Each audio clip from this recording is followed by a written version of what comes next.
በዋሽንግተን ታሪካዊ ውሳኔ አልፏል። የትራምፕ ወታደራዊ ስልጣን ሲረጋገጥ በኩዌት የሚገኘው የአሜሪካ አየር ጣቢያ ግን የኢራን ድሮኖች ስጋት ወድቆበታል። በሌላ በኩል ደግሞ የሐማስ ድንገተኛ ውሳኔ ተሰምቷል። በእስራኤል ወታደሮች ላይ ምን ተወሰነ? ሰላም ጤና ይስጥልን። በመካከለኛው ምስራቅ የዓለምን ትኩረት የሳቡ ሶስት አበይት ወታደራዊና ዲፕሎማሲያዊ ክስተቶች ተመዝግበዋል። ዝርዝር መረጃዎችን ይዤላችሁ ቀርብ ያለው ቪዲዮን ላይክና ቻናሉን ሰብስክራይብ በማድረግ አብራችሁን ቆዩ። ወደ ዝርዝሩ አልፋለሁ።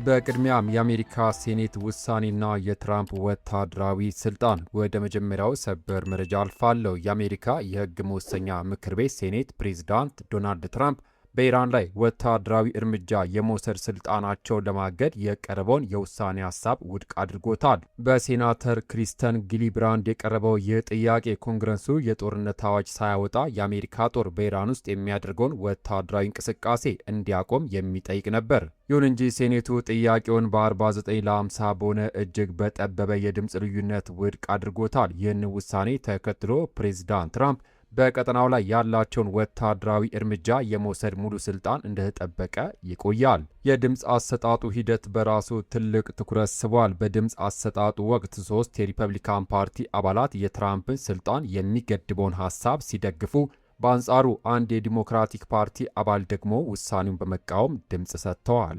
ሴኔቱ የትራምፕን ወታደራዊ ስልጣን አጽንቶ ማለፉ በቀጠናው ባለው ውጥረት ላይ የባሰ ውጥረቱ ይከፋል ወይንስ ስትራቴጂያዊ የበላይነትን ያጎናጽፋል? ሀሳባችሁን በኮሜንት ላይ ጻፉልን። ይህ በዋሽንግተን የተወሰነው ውሳኔ እንደተጠበቀ ሆኖ አሁን ደግሞ በመስክ ደረጃ በኩዌት በሚገኘው የአሜሪካ ጣቢያ ላይ ከተፈጸመው አዲስ የድሮን ጥቃት ጋር የተያዘው መረጃ ወደ እናንተ ከማድረሴ በፊት የስፖንሰራችንን መልእክት ሰምተን እንመለስ። በወር እስከ 100 ሺህ ብርና ከዚያ በላይ ቋሚ ወራዊ ገቢ ማግኘት ይፈልጋሉ? እንግዲያውስ መርካቶ ተክለ ሃይማኖት የሚገኘው አዲሱ የንግድ ማዕከላችን ለእናንተ የተለየ የኢንቨስትመንት ዕድል ይዞ መጥቷል።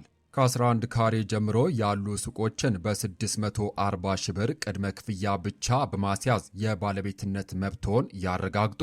ግንባታው ሲጠናቀቅ በከፍተኛ ዋጋ በማከራየት አስተማማኝ የሀብት ምንጭን ይፍጠሩ።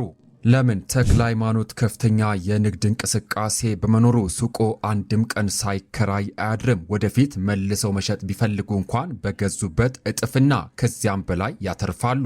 ለነገው ትውልድ የሚተርፍ ንብረት ዛሬውኑ የያዙ። ቦታዎች የተወሰኑ ስለሆኑ አሁኑኑ ይደውሉ። 0913 71 44 83። በመቀጠል የኢራን ጦር በኩዌት የአሜሪካ አየር ጣቢያ ላይ የፈጸመው የድሮን ጥቃት። ወደ ሁለተኛው መረጃ አልፋለሁ። የኢራን ጦር አርብ ዕለት በኩዌት በሚገኘው አህመድ አልጃባር አየር ጣቢያ ላይ በሚገኙ ስትራቴጂካዊ የአሜሪካ ተቋማት ላይ የድሮን ጥቃት መፈጸሙን አስታውቋል። በመግለጫው ሰራዊቱ በጣቢያው የሚገኙ የተዋጊ አውሮፕላኖች ሃንጋሮች፣ የሳተላይት የመገናኛ ስርዓቶችና የመሳሪያ መጋዘኖች በፈንጂ ድሮኖች ኢላማ መደረጋቸውን ተናግረዋል። የኢራን ጦር ይህንን የአህመድ አልጃባር የአየር ጣቢያ ለአሜሪካ የአየር የክትትል ስራዎችና የሎጂስቲክ ድጋፍ ቁልፍ ማዕከል ሲል ገልጾታል። ሆኖም ግን የተከበራችሁ ክቡራን አድማጮች፣ በኢራን ወገን የተሰራጨው ይህ ዘገባ በተመለከተ እስካሁን ድረስ ከኩዌትም ሆነ ከአሜሪካ ባለስልጣናት በኩል የተሰጠ ፈጣን አስተያየት ወይም ማረጋገጫ እንደሌለ መረጃው ገልጿል። በኩዌት የሚገኝ የአሜሪካ ተቋማት ኢላማ መደረጋቸው ሀገራት ደህንነትና የወደፊት ህልውና እንዴት ያናገዋል? ሀሳባችሁን ጻፉልን። በአንድ በኩል የጦርነት ደውል እየጎላ ባለበት በዚሁ ሰዓት፣ በሌላ በኩል ደግሞ ከጋዛ ሰርጥ ዘላቂ ሰላም ሊያመጣ የሚችል ታሪካዊ የሰላም ስምምነት ይፋ ሆኗል። ቀጣዩ መረጃችን በዚሁ ጉዳይ ነው። የትራምፕ የሰላም እቅድና የሐማስ ሙሉ በሙሉ ትጥቅ የመፍታት ስምምነት። ወደ መጨረሻው መረጃ አልፋለሁ። የአሜሪካው ፕሬዝዳንት ዶናልድ ትራምፕ ሐማስ ሙሉ በሙሉ ትጥቅ ለመፍታት መስማማቱና ጋዛን ከወታደራዊ እንቅስቃሴ ነፃ እንደሚያደርግ አስታውቀዋል። ትራምፕ ሐሙስ ዕለት ምሽት ከስምምነት ላይ መደረሱን ይፋ ያደረጉም ሲሆን ይህ ያቀረቡት የሰላም እቅድ ወደ ተግባር ለማስገባት ከፍተኛ እምርታ እንደሆነ ተገልጿል። በዚሁ ስምምነት መሰረት ጋዛ በአሜሪካ የሚመራው የሰላም ቦርድ በሚቆጣጠረው የፊልስጤም የቴክኖክራቶች መንግስት መተዳደር ትጀምራለች። ትራምፕ በትሩዝ ሶሻል ገጻቸው ላይ ይህ ለዘላቂ ሰላምና ደህንነት ወሳኝ እርምጃ ነው ሲሉ የጻፉም ሲሆን አዲሱ መንግስት የፊልስጤምን ሕዝብ ለመርዳት ከሰላም ቦርዱ ጋር በቅርበት እንደሚሰራ አብራርተዋል። የስምምነቱ ዝርዝር ሁኔታዎች እንደሚከተለው ናቸው። የትጥቅ መፍታት ሂደቱ ሲጠናቀቅ የእስራኤል ወታደሮች አካባቢው ሙሉ በሙሉ ለቀው ይወጣሉ። ስምምነቱ የተደረሰው የሐማስ ባለስልጣን፣ የሰላም ቦርድ አባላት እንዲሁም የግብፅ፣ ኳታርና ቱርክ አደራዳሪዎች በተገኙበት ነው።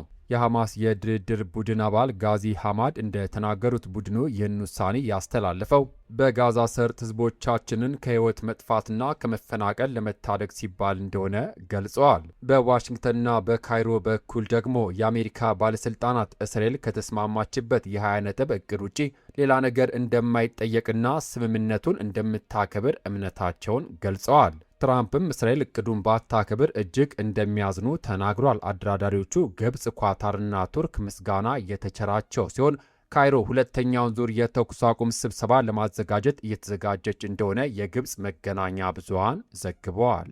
እስካሁን ድረስ እስራኤል በስምምነቱ ላይ የሰጠችው ይፋዊ አስተያየት እንደሌለም ተገልጿል። ክቡራትና ክቡራን የተከበራችሁ የዩቲዩብ ቻናል ቤተሰቦች የአሜሪካ ሴኔት ውሳኔ በኩዌት የተፈጸመው የድሮን ጥቃትና የሐማስ ትጥቅ የመፍታት ስምምነት በመካከለኛው ምስራቅ ላይ ምን አይነት አዲስ ምዕራፍ ይከፍታል? ሀሳባችሁን ከስር በኮሜንት ላይ ጻፉልን። ቪዲዮን ላይክ ማድረጋችሁን እንዳትረሱ። በሌላ በአዲስ መረጃ እስከምንገናኝ ሰላም ለሀገራችን፣ ሰላም ለመላው ዓለም ይሁን። በያለንበት የዓለም ዳርቻ ቸር እንቆይ።